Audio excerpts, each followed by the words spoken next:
Wait. Can we do this one? Yeah, go on. Cool. Hey guys, welcome to my channel. Thank you so much for watching this. So my name is Love Tora.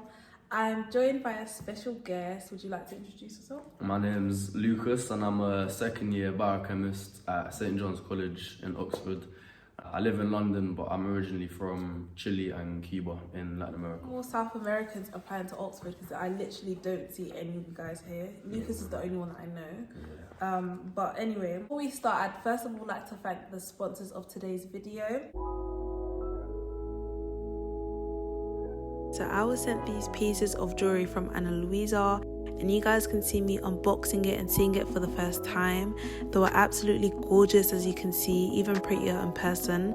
I won't lie, I tested it out for a week and even showered in some of the necklaces and it didn't rust. It's really high quality. So I chose this gift set and this oval necklace, and my mum really loved the gift set, so I decided to gift it to her for an early Mother's Day present. I took her out to her favourite cafe in Belgium and I showed her the gifts for the first time in person. All of the pieces contained 14k real gold. They're inexpensive and they took less than a week to arrive. Guys, Mother's Day is coming, so check out the link in the description bar below, and I have a discount code for you guys. But as you can see, my mum loved it. Look at her smile and she looks gorgeous in it. So the purpose of this video is to revisit one of my most popular videos, and that video is called The Truth About Oxford. But we're going to be revisiting some of the topics looking back a year later on, because now we're both in second year and obviously we've had more experience of Oxford, so we have different views now. First, we'll be talking about some of like the most popular or most controversial topics discussed in that video, and we'll also be answering some new questions that some subscribers recommended to us. Guys, I just changed the lighting, I hope you guys don't mind. But anyway, the first topic that we are going to discuss is racial diversity at Oxford. So what do you think about the racial diversity in 2022? I think it's definitely improved from like 10-20 years ago, because like when I was a kid, I used to hear about Oxford as being a predominantly white English space, and I think now many good steps have been made to expand and broaden its horizons to include different ethnic minorities into the university. But I do still think that even though it's 2022, there's still definitely some improvements and there's definitely still more steps to be made to increase like the inclusivity of the university. But what do you think, like relative to last year? Like the year below, I think they have quite a lot of ethnic minorities. Yeah, I've definitely seen more. Yeah, but I don't know, there's too many people to like compare it to. I don't know if there's an actual like I don't know, obviously I don't really go out that much in Oxford, but when I do, I literally always see like more ethnic minorities, and they have to be freshers because I don't recognize any of them. So I feel like there has been an improvement from what I've observed. I feel like there's a lot of pressure on the university to increase the inclusivity. So I think over the next couple of years we're going to see even more like people from ethnic minorities being allowed into Oxford. Right, that sounded so controversial. What? No, that's not. But there's very pressure on universities too. No, there is though, because like Oxford's like it's been seen as like a very good pressure. Good pressure, yeah. Okay, good cool. pressure, yeah. 100% good pressure. So the next topic is Oxford boring. Guys, last year, this is what I said. Myth number 2. Oxford is dead vibes. That is cap. That is very much cap. There's nothing further from the truth. Like, if you think that Oxford is dead, then the sky might as well be green. Guys, I have completely different views. Like, when I say I do not find Oxford good in terms of my social life at all, I'm always running away from Oxford. If I've not gone to London, then I'm in Birms. If I'm not in Birms, then I've gone to see a friend in Warwick. If I'm not in Warwick, then I'm in London. Like, I don't stay here on the weekends. It's very rare that you'd find me here in Oxford on the weekends. What day is it? Oh, it's Thursday. Yeah, it's not the weekend. I think it's because, like, I get really bored easily. Like, I know everyone in our year group, so there's no one new to me. And plus, I don't know, like, there was a certain energy in first year that was just, you know, it just made everything more exciting. It was more exhilarating because of COVID, and I think, and I don't plus, know. we didn't know each other, so we were still getting to know each other. Now I Yeah. know practically everyone in the group, so Yeah, no. nothing's I don't think it's boring per se though. Like, there's He's even going out to, where you going? bridge. He's going to the clubs. Yeah, man. But nah, there's the clubs. The clubs will get very, very rinsed and boring after a while. But like, there's other Oxford traditions that, like, when I first like applied here, I'd heard of all the Oxford traditions, and I was like, they seem a bit weird. But like formal dinners and Do stuff. you know, I like stuff like that. Exactly, like when you get to dress up in suits. Like, I never get to do that in London. Like, back home, like, I've never had to be in a setting where I'm in like some medieval hall eating fancy food. Like, I've literally Harry ate, Potter's. exactly. Like, I ate guinea fowl for the first time, and I can't lie, I didn't know what it was, but now I proper like it. So Oh gosh. like, it's new experiences like that. The name. I don't remember any of the names of my Yeah, food. and it's like, I think next year as well, Jones is gonna do a ball. Like, you've heard of balls, innit? Yeah. Like, I think we're gonna Oh, do. we have one this year. Is it? Yeah, commemoration. I'm definitely gonna roll to that one. But the No, Jones you're not. ball, You have to be invited.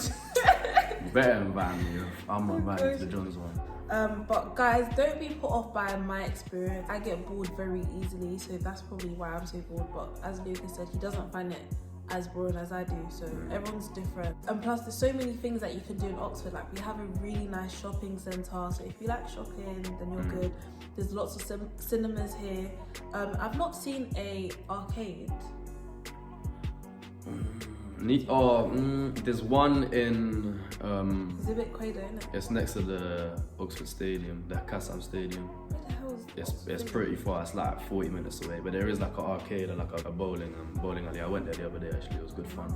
Yeah, there's a lot of Yeah. restaurants. Oh yeah, everything's central, as you said, so you don't have to central seats. Everything. Another good thing about like the social life is the societies and stuff as well. Like, there's a lot. There's a very wide range of different societies. Like, we're both in the ACS. There's like all the different subject societies as well, different like ethnic group societies. And plus, with the ACS, Cambridge and Oxford, like both of our ACSs meet up and like have events together. So like there was a Valentine's Day event that happened. Club night, yeah, and then they came here as well for like the challenge. University challenge. Yeah, that like there's a lot of stuff that the ACS does. So yeah. Yeah, and I think in order to get into like the uni football team, for example, like it's very competitive because of like 20,000, 30,000 people in university, and you trying to compete against them to get into a football team. Whereas because of the colleges, you can play for your college sports teams, and I think there's much more opportunity to play sport like a college level or like a uni level as well. So, but you can definitely make it exciting for yourself. You can definitely have fun in this place. There's a lot of opportunities for that. The next topic, racism. Damn. I'll be completely honest. I don't have any new racism stories to update you guys with. If anything, I would just say microaggressions, like people doing little things to like make me feel a bit uncomfortable when I'm in a room. But you guys already know how I am. I'm very vocal, I'm very outspoken, and like stuff like that doesn't really affect me that much. It doesn't really affect me at all. But yeah, other than that, like that's the same. Hopefully I'm not speaking too soon.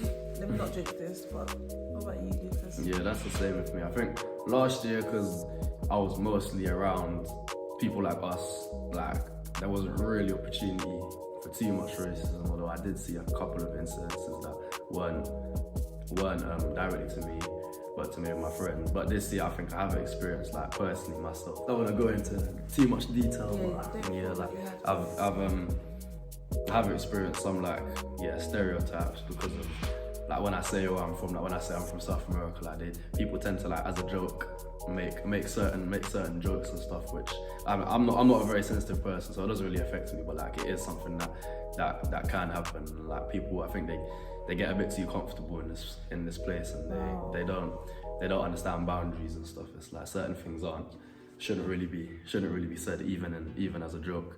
But nah, the racism, like it's not as bad as it seems. But for me, like any sort of racism, no matter how small it is it's not good enough. Like it shouldn't be happening in this day and age. Anyway, the workload.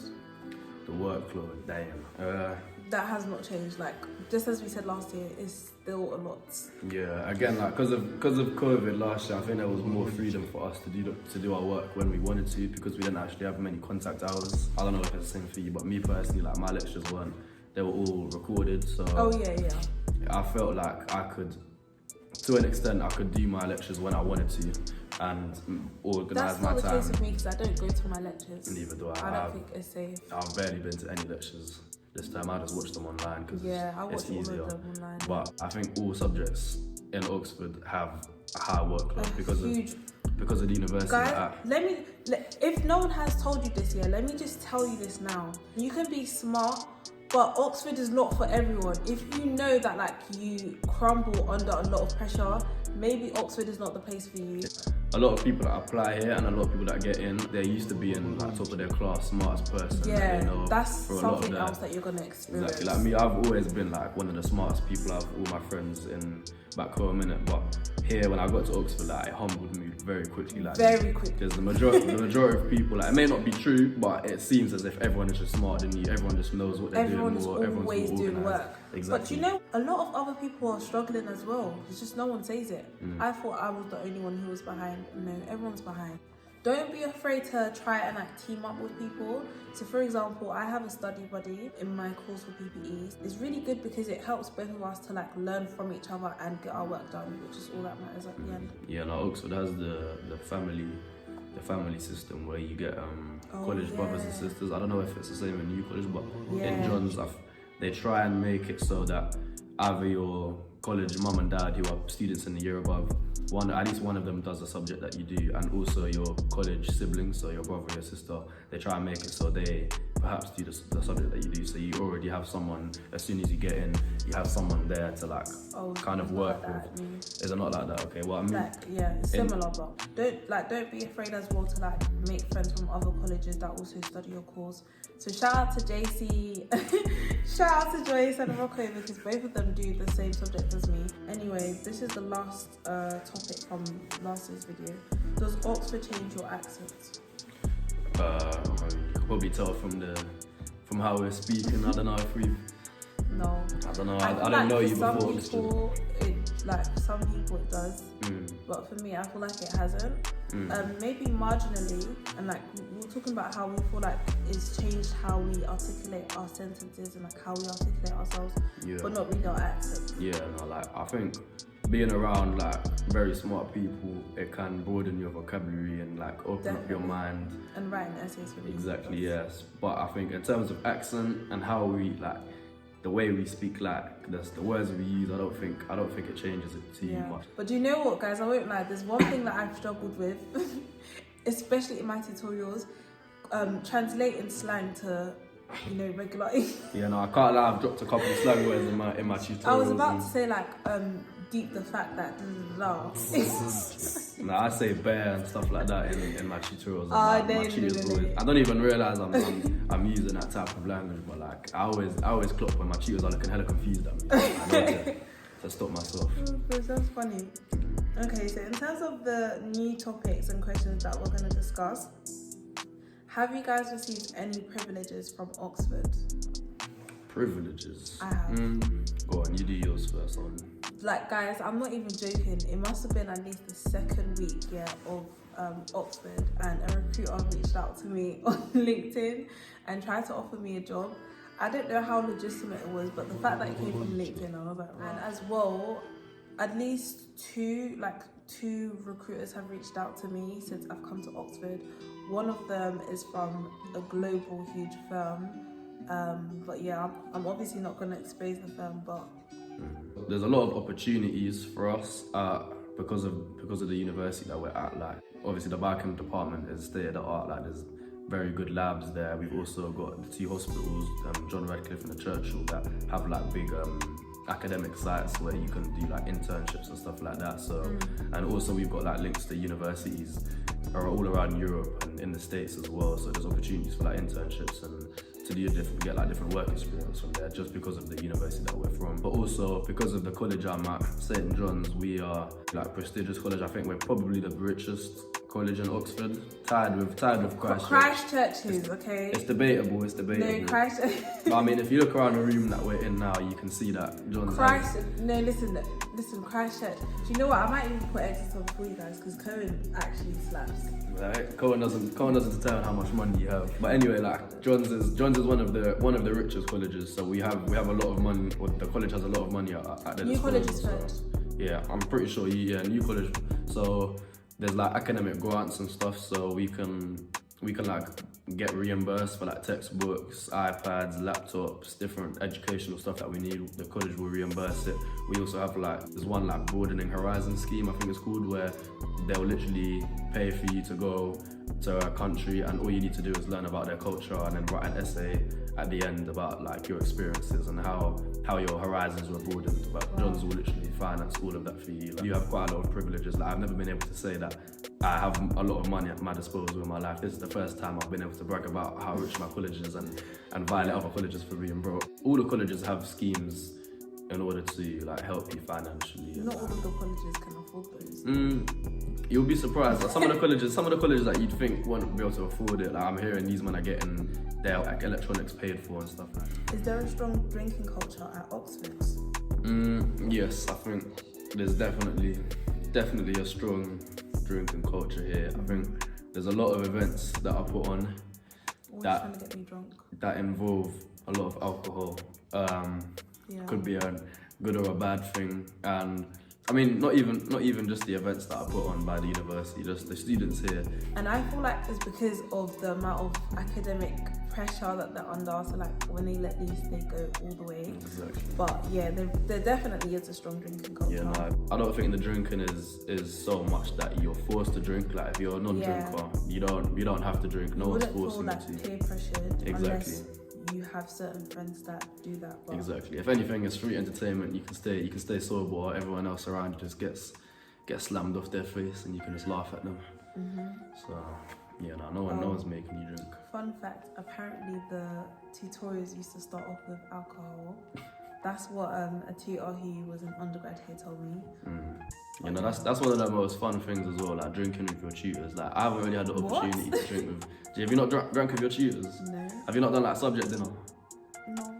What's the food like at Oxford? So we've spoken about drinks. What's the food like at Oxford? What's the food like? Do you know what? Let me just say, like the food at New. I'm sorry, guys. Let me just say, the last time that I ate at New College, I was physically sick. And no, I'm not just being that black girl who wants a bit more seasoning in their food. The food actually made me feel sick, like I was sick. So it's not for me, but obviously every college is different. That's definitely New College's made food, because in John's, I can't lie, we have, our chefs are they're pretty good chefs. I think one of them's like Nigerian, one of them's Indian, I think. So we have, must be nice. Yeah, we have chefs that kind of know what they're doing. Even though I'm not a massive fan of either Nigerian or Indian food, like at least they can add a bit of like spice to the food in college, and different from college to college. And like I've seen Christchurch, I've seen their menus maybe like it's just potatoes and sausages and that every day. Guys, we'll talk about like the differences in colleges soon as well. But yeah, so one thing that you wish you were told in advance of coming to Oxford. You go first. One thing that I wish I was told a bit more is that just because it's Oxford doesn't mean that everything is going to be taught at the absolute best level. Because guys, I know some people are going to think I'm silly for saying this, but I honestly feel like some part of what I study in economics was taught so much better in sixth form than here at Oxford. And guys, before you drag me, just because it's Oxford, it doesn't mean that like all of the teachers teach with passion. Personally, I feel like my tutors are very, very good, but the lectures are not my favourite. Some of them just read off. Yeah. They read off a sheet, which is like not something you'd expect at one of the top universities in the world. One good thing about Oxford is that could be made up for in the tutorials. So like our tutors are very, very good. Like they're literally like the world experts in their field of study. So it's good that we get to have 1-to-1 or like 1-to-2 lessons with them every week. So yeah. One other thing that I do wish I was, or I wish I knew kind of thing was the fact that there's people that are very similar to us. Like Yeah. me and Love, we're very similar people as well. Like we come from London, we're both from the same background kind of thing. So and I didn't really expect to see many people like us. Like I'm a very open-minded person. I can make friends with pretty much everyone, but there has been a certain type of person that I've been around my whole life, and I feel more comfortable around. It turned out like literally on the first day I met two of my very close friends at my college, and we're still very close. I live with them to this day, and like they've become some of my best friends. They're the triplets. Exactly, yeah. The Jones trio. So like it is a thing that you can definitely find people that are like you. You may have to do a bit of searching. I didn't have to do much searching. I found my people like pretty much straight away. That literally leads like really nicely onto the next topic, making friends. So how do you make friends at Oxford? Guys, let me just say, if you don't make friends straight away, don't be concerned, because like even me and Lucas, I told him this the other day, we actually became friends this term, and we're in our second year of our flipping degree. So you can I make a new friend like every term. 100%. I think you've got your degree, you see a lot of your people from your course all the time, so you can make friends with them. But you've also got the colleges, so you can make friends with people in your college. You literally live with them, so you kind of have to at least be cool with them. You have the opportunity to speak to them. Also the societies, like we're both in the ACS, so we've made a lot of friends in the ACS, like in different colleges. So we both know like people like throughout the uni, through many different avenues. I think even just going out, like I remember like in first year, because of COVID, like not many things were open, so our year literally just used to step out onto the streets, and that's literally how I met so many people. Like I met people just about guys, I don't know if you guys remember my best friend Tanzan from some of my old vlogs, but I met him at Tesco's. Like he was just giggling at my jokes in Tesco's, and I said, we're gonna become friends. Exactly. But colleges. So someone asked about college stereotypes. Could be a controversial one as well, but there are definitely stereotypes to do with what's the stereotype about New? Email is boring. I don't really know if it's a stereotype about you. You were boring. I don't know, you man have like your college itself is quite nice, like it's aesthetically pleasing, and apart from that, it looks like a castle, exactly. But apart from that, I can't think of any stereotypes specifically to do with New. I feel like the stereotypes can change year by year as well. So like in our year group, when we were freshers, St. Cat's was the party college, because there was always something going on at St. Cat's. But now they've calmed down, so like the stereotypes change year by year. No, but my little brother's applied. He's got an offer at Merton College for physics. So Merton College is definitely stereotyped as one of the most like academic colleges. So everyone there is apparently like very hard working, very like just head in their books and stuff like that. So if you're a type of person that likes to spend the whole day in the library working, you'd fit right in. That's a good college for you to go to. Then there's John's is the rich college, even though you want to deny that we're rich. No, I'm not denying it. I feel like you're overstating. Like, and there's Christchurch. Christchurch they have different things though. Christchurch has quite a controversial, reputation. We're not really going to get into that. If you want to find out more about Christchurch, then just search up Christchurch College racism, and you'll find a lot of articles. What about UNIV? University College. University College. They have quite a lot of like famous people that went to their college. I can't remember who, but I don't know. I think Stephen Hawking might have gone to UNIV, but that's the only stereotype I really know about UNIV. Like, there's another thing that not all colleges have a stereotype. Some colleges are just they're just there, innit? But there's a lot of colleges that also do have certain stereotypes. Like I think Mansfield as well. It's not really a stereotype. One thing I do know about UNIV is that they're quite generous when it comes to grants and stuff like that to their students. So, I think Joyce was saying she got like some of her stuff. They give her bare money. They give their students a lot of money. And as well, Mansfield College is, as I mentioned in the first video from last year, Mansfield College has a lot of people from state schools there. So that could be something that you are looking forward to if you go to a state school.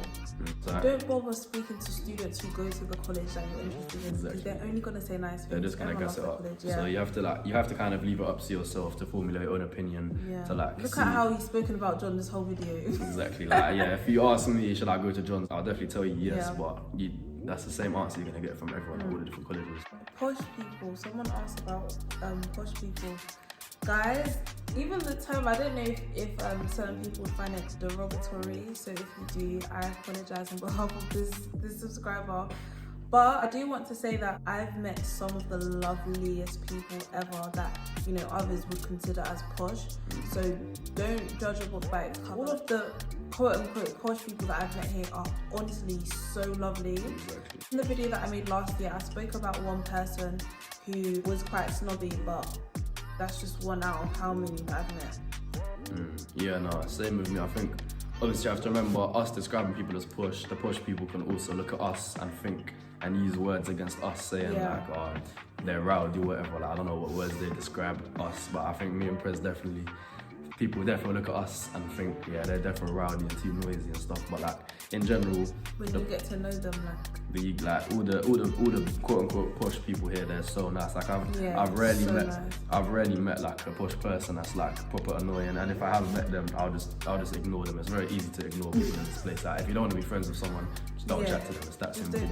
So, but all the posh people that I've made friends with, I don't even like calling them posh anymore. Like I don't really like calling people posh. People from different backgrounds, like they're very welcoming, they're very nice, friendly, very helpful. Like everyone here is like very pleasant to be friends with. Like not everyone, but no. Obviously, there's annoying people everywhere. Like, but no, there's definitely much less than I expected. Guys, that is all of the topics discussed. We really hope that you enjoyed this video. As if you have any more like video requests or questions, then make sure to contact me. All of my details are in the description bar below. And if you're interested in studying biochem, I will be recording the video with Luisa soon. But I'll also leave his socials in the description bar below, so you can feel free to contact him if you want. But guys, thank you so much for watching. Punching like Django, baby girl, we can tango in Paris. See this life, I don't think you can manage.